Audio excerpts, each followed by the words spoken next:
তো আমার ভিশনটা যদি আমরা আপনাদেরকে বলি, বিষয়টা ছোট মুখে বড় কথা মনে হইতে পারে আপনাদের।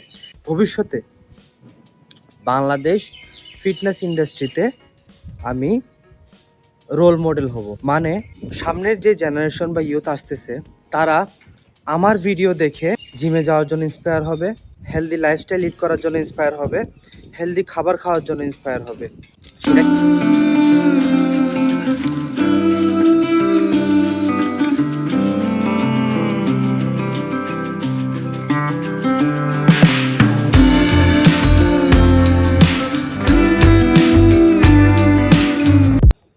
আসসালামু আলাইকুম। আমার প্রথম ইউটিউব ব্লগে আপনাদেরকে স্বাগতম। এর আগে আমি কয়েকটা ভিডিও আপলোড করেছি, যেটা হচ্ছে ইনস্টাগ্রাম আর ফেসবুকে। তো ওই ভিডিওগুলা মেইনলি ছোটোখাটো কিছু ওয়ার্কআউট টিপস বা ছোটোখাটো কিছু নিউট্রিশন টিপস নিয়ে। এই টানা কয়দিন আমি আমার সোশ্যাল মিডিয়ার ওই প্ল্যাটফর্মগুলোতে ইনকনসিস্টেন্ট ছিলাম, কোনো ভিডিও আপলোড করি নাই। কারণ আমি আসলে যেমন ভিডিও বানাতে চাচ্ছি, যেমন অডিয়েন্স গ্র্যাব করতে চাচ্ছি, যে ভ্যালুটা প্রোভাইড করতে চাচ্ছি, ওইটা আমি পারতেছিলাম না। তাই ভাবলাম একটা ইউটিউব ব্লগ দেওয়ার মাধ্যমে আমার এই যাত্রাটা শুরু করি।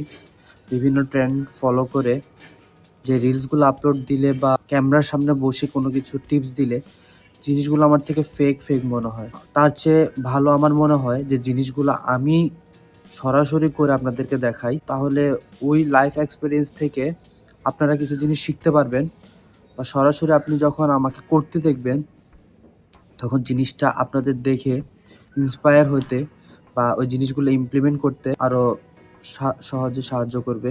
আমি এভাবে কখনো ক্যামেরার সামনে সরাসরি কথা বলিনি কখনো। আপনারা একটা জিনিস হয়তো সবাই বিশ্বাস করেন যে কখনোই শুরুতেই কেউ কখনো পারফেক্ট হয় না। দিনে দিনে জিনিসগুলা করতে করতে, জিনিসগুলা বারবার রিপিট করতে করতে তারা আসলে ওই জিনিসটার উপর মাস্টার করে। আগে আমি যখন দেখতাম মানুষের ক্যামেরার সামনে কথা বলতে, আমার তেমন কঠিন কাজ মনে হইতো না। কিন্তু আমি যখন এই ক্যামেরার সামনে কথা বলা শুরু করি বা এই ফিল্ডে আসার মনোভাব করি, তারপর আমি বুঝতেছি যে আসলে ক্যামেরার সামনে কথা বলাটাও একটা স্কিল, যেটা হয়তো প্রত্যেক স্কিলের মতোই আপনাকে বারবার ট্রাই করে, বারবার প্র্যাকটিস করে ওই জিনিসগুলো আয়ত্তে আনতে হয়। আরেকটা জিনিস যে বড় মেইন ফ্যাক্টর কাজ করে, সেটা হচ্ছে আশেপাশের লোকজনকে দেখে যে লোকে কি ভাববে। ওই জিনিসগুলো আসলে আমাদেরকে নার্ভাস করে তোলে। বিশেষ করে ক্যামেরার সামনে কথা বলার সময় আমরা চারপাশে দেখি যে কে আমাকে দেখতেছে, কে কি জাজ করতেছে, কে কি ভাবতেছে। এই জিনিসগুলাও আমাদের মধ্যে ওই জড়তা সৃষ্টি করে। সব ধরনের জড়তা আর সব ধরনের প্রতিকূলতাকে উপেক্ষা করে আমি আসলে আজকে এই ভিডিওটা বানাতে এসেছি। সকালে ওঠার পর ফ্রেশ হইলাম, এখন সামান্য 2টা কলা খেয়ে জিমে যাব। আজকে অবশ্যই বুঝতে পারতেছেন যে কোনো ধরনের আপনাদেরকে কোনো ফিটনেস টিপস বা তেমন কিছু দিব না, বা সেই বিষয়ে আজকে ভিডিও বানাচ্ছি না, সামনে বানাবো। আজকে শুধু আমি আমার কন্টেন্ট ক্রিয়েশনের পারপাস সম্বন্ধে আপনাদেরকে বলবো যে আমি কেন আসছি কন্টেন্ট ক্রিয়েশনে, কি দরকার ছিল, কি ভ্যালু প্রোভাইড করতে চাই আপনাদেরকে। আর হচ্ছে আমি সারাদিন একজন ইউনিভার্সিটি স্টুডেন্ট হয়ে কিভাবে এই জিনিসগুলোকে ম্যানেজ করতেছি। খুব ভালোভাবে ম্যানেজ হচ্ছে তেমনটাও না, কিন্তু আমি চেষ্টা করতেছি প্রতিদিন একটু একটু বেটার করার জন্য, প্রতিদিন যাতে আগের দিন থেকে একটু ভালো হয়, প্রতিদিন ট্রেনিংটা কনসিস্টেন্ট রাখার জন্য, প্রতিদিন কিছুটা আগের দিনের চেয়ে হেলদি খাওয়ার জন্য, একটা হেলদি লাইফস্টাইল লিড করার চেষ্টায় আমি আছি। আপনাদেরকে ইন্সপায়ার করার জন্য আসছি। বাকি ভিডিওর অংশ আমি জিম থেকে শুরু করতেছি।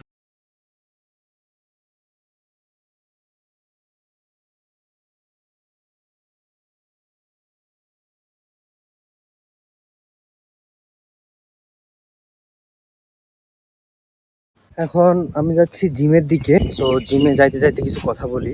মেনলি আমি যে পারপাসের কথা বলবো বলছিলাম, ওই জিনিসটি আসলে বলবো যে কন্টেন্ট ক্রিয়েশনের যে কেউ এখন পর্যন্ত কন্টেন্ট ক্রিয়েশনে আসছে, সে কিছু না কিছু ভ্যালু প্রোভাইড করার জন্য আসছে। কেউ না, বেশিরভাগই ট্রেন্ডকে ফলো করে, ট্রেন্ডের উপর ভিত্তি করে কন্টেন্ট ক্রিয়েশনে আসছে, যে সবাই করতেছে আমিও করব। কিন্তু আমার বিষয়টা আসলে তেমন ছিল না। আমার অবশ্যই এর পেছনে কোনো উদ্দেশ্য আছে, একটা ভিশন আছে। যে বলে না যে আমি কন্টেন্ট ক্রিয়েশন করে এই পর্যন্ত এটা করব, বা এক একজনের ড্রিম থাকে এক একটা। তো আমার ভিশনটা যদি আমরা আপনাদেরকে বলি, বিষয়টা ছোট মুখে বড় কথা মনে হইতে পারে আপনাদের। ভবিষ্যতে বাংলাদেশ ফিটনেস ইন্ডাস্ট্রিতে আমি রোল মডেল হব। মানে সামনের যে জেনারেশন বা ইউথ আসতেছে, তারা আমার ভিডিও দেখে জিমে যাওয়ার জন্য ইন্সপায়ার হবে, হেলদি লাইফস্টাইল লিড করার জন্য ইন্সপায়ার হবে, হেলদি খাবার খাওয়ার জন্য ইন্সপায়ার হবে। সেটা কিভাবে? সেটা হচ্ছে বর্তমানে বিভিন্ন ক্রিয়েটর ফিটনেস বা এই জিনিসগুলোকে যেভাবে কমপ্লিকেটেড করতেছে, আসলে এতটা কমপ্লিকেটেড না, বিষয়গুলো সিম্পল। বেশিরভাগ ক্রিয়েটর দেখা যায় যে তাদের মানুষকে ইনফ্লুয়েন্স করে ট্রান্সফর্ম করার জন্য। তাদেরকে বলে যে এই ওয়ার্কআউট, এই ডায়েট, এই জিনিসগুলো ফলো করলে আপনি এত সময়ের মধ্যে এতটুকু এই ট্রান্সফর্ম হতে পারবেন।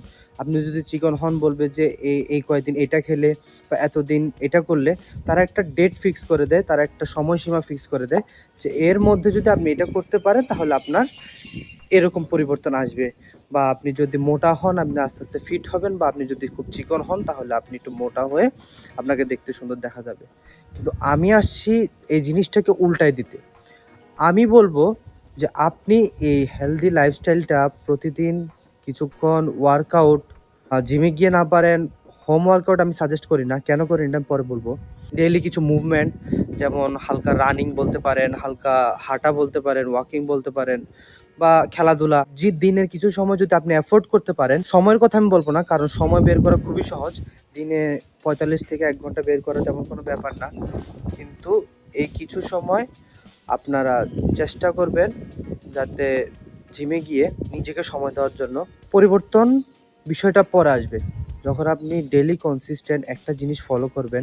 আপনার ডেলি রুটিনে এই ছোট্ট ছোট্ট জিনিসগুলো অ্যাড করবেন, যেমন সামান্য ওয়ার্কআউট, কিছু হেলদি খাবার, সামান্য ছোট ছোট জিনিসগুলো অ্যাড করলে ট্রান্সফর্ম করার জন্য আপনাকে বেশি কিছু ভাবতে হবে না। আপনি যত সময়ের দিকে তাকাবেন যে আমার এত মাসে হচ্ছে না কেন, আমি এখনো রেজাল্ট দেখতেছি না কেন, আমার এখনো কোনো পরিবর্তন আসতেছে না কেন, এইসব চিন্তা করলে আপনি ডিমোটিভেট হয়ে যাবেন। আসলে আপনি জিম বেশি দিন কন্টিনিউ করতে পারবেন না। বেশিরভাগ বাংলাদেশের প্রায় 70% বা এর চেয়েও বেশি হইতে পারে জিনিসটা, তারা জিম কন্টিনিউ করতে পারে না 1-2 মাস 3 মাসের পর। কারণ তারা রেজাল্ট দেখার জন্য উতাল হয়ে থাকে। তারা এফোর্ট দেয় খুব কম, কিন্তু রেজাল্ট দেখার জন্য হয়ে থাকে। আমি বলবো যে এই জিনিসটা আপনি ডেইলি তো অনেক কিছু করেন, স্কুলে যান, খাবার খান, বিভিন্ন ধরনের কাজ থাকে। আমি বলবো এই যে ছোট ছোট আপনার দিনের রুটিনের অংশ, সেই রুটিনের অংশে যাতে আপনি এই জিনিসটাকেও প্রায়োরিটি দেন বা অ্যাড করেন। জিনিসটা কি শুধুমাত্র আপনাকে ফিজিক্যালি হেল্প করবে তা না, আপনাকে মেন্টালি স্ট্রং করবে, আপনাকে কনফিডেন্ট রাখবে। নিজে যদি আপনি ফিট থাকেন, নিজের মধ্যে যদি কোনো খুঁত না থাকে, তাহলে অনেক বিষয়ে কনফিডেন্ট পাওয়া যায়, বিভিন্ন কাজে কনফিডেন্ট পাওয়া যায়, কনফিডেন্ট থাকেন। তো এই জিনিসটাই আপনাদেরকে বোঝানোর চেষ্টা করতেছি যে আপনারা প্রতিদিন কনসিস্টেন্ট হন, এই জিনিসটাকে আপনাদের হ্যাবিট বানায় ফেলেন। তাহলে ট্রান্সফর্ম নিয়ে আপনাদের কখনো ভাবতে হবে না, যে রেজাল্ট নিয়ে কখনো চিন্তা করতে হবে না। আপনি করে যান, রেজাল্ট বিশ্বাস করেন। আপনি যদি প্রতিদিন কনসিস্টেন্ট থাকেন, প্রতিদিন না, আপনি সপ্তাহে 2 দিন যান, 3 দিন যান, যেইটুকুই আপনি যান, ওইটা যদি আপনি রেগুলার বেসে আপনি মেনটেন করতে পারেন, রেজাল্ট আপনাকে ধরা দিবেই।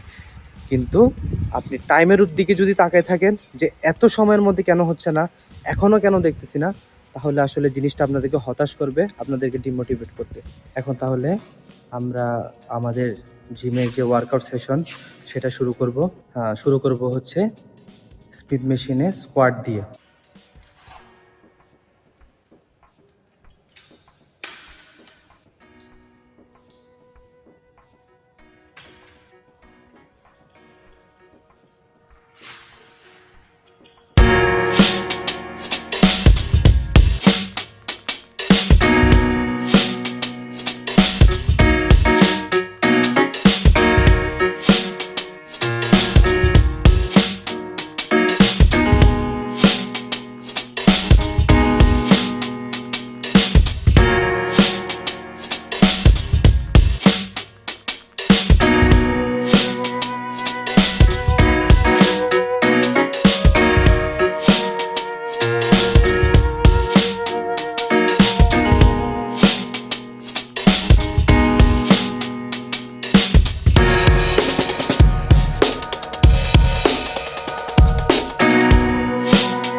কারণ ক্লাসের সময় হয়ে যাচ্ছে।